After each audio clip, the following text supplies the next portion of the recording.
y lo tengo en línea justamente yo le voy a decir, a mi amigo, el senador Oscar Parrilli, que es colega, ha sido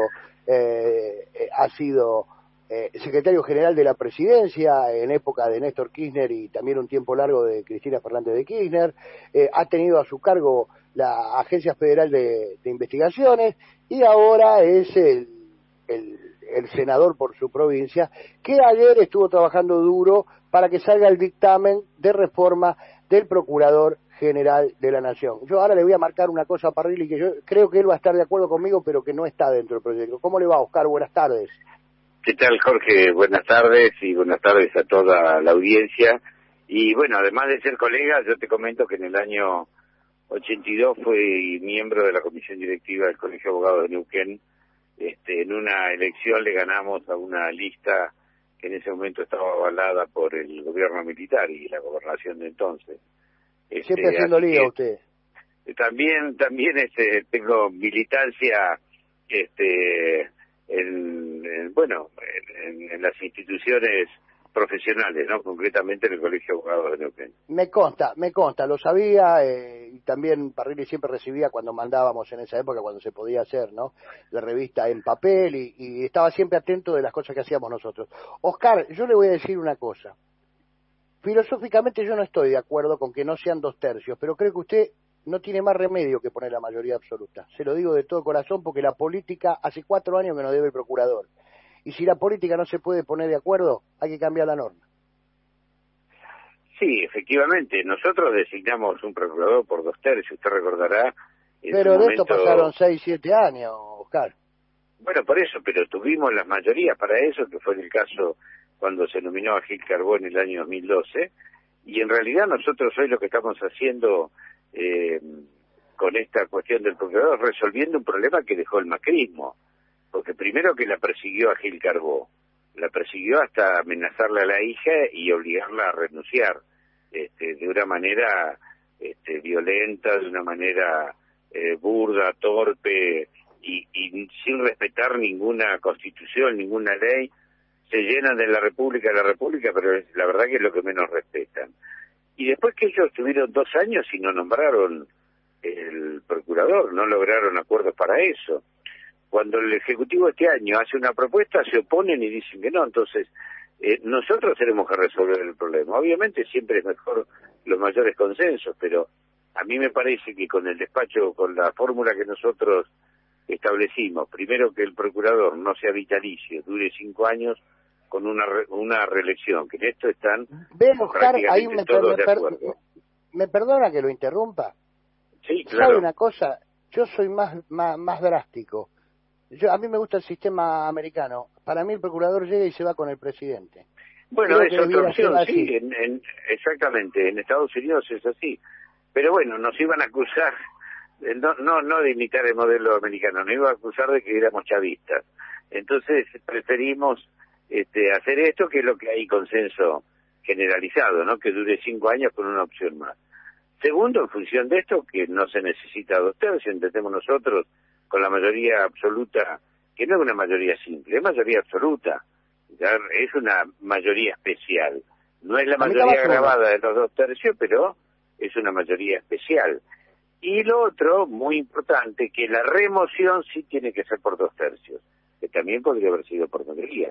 Con lo cual damos garantía de que el procurador va a tener libertad porque no va a estar sujeto a la voluntad de un solo sector político en sus funciones, sino que para, digamos, que lo remuevan tiene que haber 2/3, de manera que me parece que hemos logrado una conjunción de mayorías que da transparencia, que da equilibrio y que da la garantía de que quien sea el procurador pueda trabajar con absoluta libertad, llevando adelante un plan de criminalidad, ¿no es cierto? El plan del Estado, de la Procuración, cuáles son los delitos que van a perseguir, de qué manera, con qué formas y cómo van a hacer las acciones, ¿no? Me decían que era muy importante la comunión entre quien sea el presidente de la Nación y el procurador, por el tema del rol que va a jugar el sistema acusatorio en la justicia una vez que se implemente en los 24 distritos que todavía no se implementó, en los 22 distritos que todavía no se implementó, porque es necesario justamente por lo que dice Parrilli, para saber cómo y cuáles delitos se van a perseguir de manera determinada. Efectivamente, mire, y yo creo que es muy importante el procurador y todos los fiscales, obviamente, porque van a ir paulatinamente llevando adelante la implementación del el nuevo Código Procesal Penal por el sistema acusatorio, que también hay absoluto consenso en la necesidad de implementarlo, que es un avance más en cuanto al mecanismo de persecución del delito, ¿no? Y de juzgamiento de los posibles delincuentes. Pero además también hay otra cosa muy importante. Yo digo, nosotros venimos a solucionar los problemas que dejó Macri. Y es así, fíjese, en el mes de diciembre de 2016, el 28-29 de diciembre de 2016, en el plan de persecución a Gil Carbó, ¿sabe lo que hizo? Le quitó la autarquía financiera al Consejo de la Magistratura.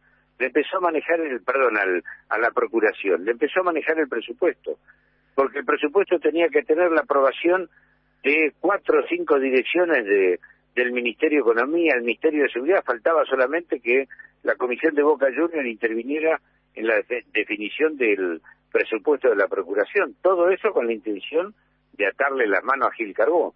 Bueno, nosotros hemos derogado esto también y volvemos a que hay un presupuesto autónomo con un porcentaje sobre los ingresos y que se transfiere automáticamente como si fuera la ley de coparticipación a la Procuración, para precisamente garantizarle de que no esté sujeto a las presiones del poder gobernante de turno, que la atención con el presupuesto. Esto es muy importante también. Y lo otro que es muy importante es la relación que tiene que tener con el Poder Legislativo y con el Poder Judicial, pero en el Poder Judicial y Poder Ejecutivo, obviamente, en el plan de persecución de la criminal, porque si no va a ser un fiscal que solamente va a estar para alguna causa muy notoria y después el resto de los delitos mira para otro lado. Oscar, distintos temas que a mí me llamaron la atención, ayer leía el dictamen. ¿Cómo funcionaría? A ver, vamos a hacer un caso práctico. ¿Cómo se renuncia a Gil Carbó? ¿Asumiría un Casal de nuevo? ¿Cuánto duraría en el cargo? ¿Cómo sería esa historia? A ver. No, ahí el mecanismo de suplencia que nosotros depende si es menos de 30 días o más de 30 días, y si es menos de 30 días lo designa la comisión bicameral, y si no va a un sorteo de los fiscales generales que estén en condiciones hasta que se nombre uno nuevo. Después otro tema que me decía usted que lo preocupaba la otra vez cuando hablamos, el tema de que usted hace una denuncia contra un fiscal y si el procurador no lo acusa, no tiene a dónde ir a reclamar. ¿Pudieron hacer algo con esto? Sí, efectivamente, hemos modificado eso, el Tribunal de Enjuiciamiento y además la viabilidad previa de la denuncia, el sistema que tenía la ley, a pesar de que la dictamos nosotros, ¿no? Porque fue en el año 2015, nosotros creemos que tenía un sesgo muy corporativo, muy que los fiscales se juzgaban a sí mismos, no solamente el procurador era el que determinaba si el fiscal subalterno era sancionado o merecía una sanción, sino que además había otros fiscales que evaluaban a ellos, es decir, y que si eso se denegaba, ahí moría todo, no había ninguna posibilidad de apelación o de revisión por otro órgano. Me hacía acordar, la verdad, salvando las distancias, a lo que en su momento fue la justicia militar, ¿no? Donde los militares se juzgaban a sí mismos, que en realidad lo que era para lograr impunidad y una justicia distinta del resto de los argentinos. En ese sentido hemos avanzado bastante, ¿no? Usted fue constituyente en el 94 y una de las cosas que modificaron... No fui constituyente en el 94. Pero usted sabe que se sacaron los fueros personales, ya, que el único que quedaba era el fuero militar, justamente, y el artículo 16 dice que en Argentina no hay fuero personal. Así es. Oscar, recién hablamos con José Urtubey, de la Unión Industrial Argentina, por el tema del impuesto a la riqueza. Yo no pensé impuesto, que iba a tener aporte, contribución, aporte de las grandes fortunas. De las grandes fortunas. Me decía Urtubey, y sabe que yo pensé que la UIA iba a tener una posición, cuando los escuchara, bastante contraria al proyecto, que ellos en principio acompañan el proyecto, pero les parece que no debieran estar grabados los bienes que tienen que ver con la producción, porque usted sabe que la producción en Argentina, yo sé que ustedes están tratando de hacer lo posible por reactivarla. Me decía que desde el 2011 hubo una caída importante en en la producción, y que ellos sería, en principio, la única objeción que tendrían contra el proyecto. ¿Esto lo pueden rever ustedes? ¿O no A es mí, así? yo ¿No es como me gustaría estudiarlo un ustedes? poquito más porque me huele a que no es tan así.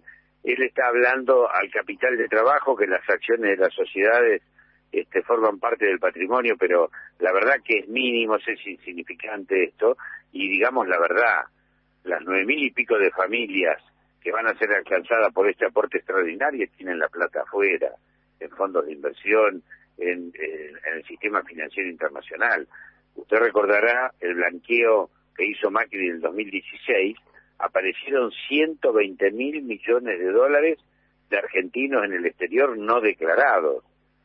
Y el 80-90% de esos fondos estaban en fondos financieros, en fideicomisos, plazos fijos, depósitos, cuentas, de manera que este argumento de Urtubey me parece que tiene muy poca entidad y la verdad que veo como una cosa muy muy pequeña, muy mínima, ¿no? Espero que estén dispuestos a hacerlo aporte, ¿no? Lo menos que tienen que hacer estos empresarios y estas personas físicas que son las que tienen estas grandes fortunas en la Argentina. Porque en realidad estamos haciendo justicia, Kirán. Todos los sectores sociales los afectó la pandemia, a todos. El que no perdió el trabajo, le bajaron el sueldo, tuvo que cerrar su fábrica, el taxista, todos tuvieron problemas, salvo las grandes fortunas. Uno, lo que se le está pidiendo es una pequeña colaboración con un fin específico, que va a salud, va a educación, va a las pymes. La verdad que es de una avaricia muy grande no negarse a contribuir de esta manera tan pequeña, ¿no? Y hacer un poquito de equilibrio, de que todos paguen. Fíjese, Usted sabe, Oscar, hoy que cuando sacaron ustedes esta norma, yo de economía no entiendo nada, por eso trato de no hablar nunca de economía, porque trato de lo que no sé no hablo. Y digo, decían, es una norma chavista, es una norma chavista. Me pongo a investigar y veo que Alemania, después de la caída del muro, tenía un impuesto igual, que Francia tiene un impuesto igual, que las democracias liberales, entre comillas, también tienen este impuesto. Entonces digo, pero no es una norma chavista, en definitiva, esta. Bueno, esa es la gran mentira, ¿no? La gran mentira que construye. Yo le doy otro dato. Hoy los contribuyentes de cuarta categoría, la persona que cobra un sueldo de 70.000 pesos, paga impuesto a las ganancias. El barrendero de los recolectores de residuos paga impuesto a las ganancias. Y entonces igual, Oscar, eso hay que arreglarlo, Oscar, porque está pagando... Bueno, desde ya que hay que arreglarlo, pero nadie se queja por eso. Se queja el que tiene más de 200 millones de pesos en el exterior porque va a pagar el 1 o el 2% por única vez. La verdad que no tienen cara, sinceramente. Lo paso a otro tema, porque con usted tengo muchas cosas para hablar, Oscar. ¿Es cierto que cuando Cristina Camaño asumió en la AFI se encontró un montón de gente nueva cuando usted había dejado, ¿no es cierto? A ver, Oscar, ¿me escucha? Hola. Ahora sí lo escucho, no lo escucho ahora.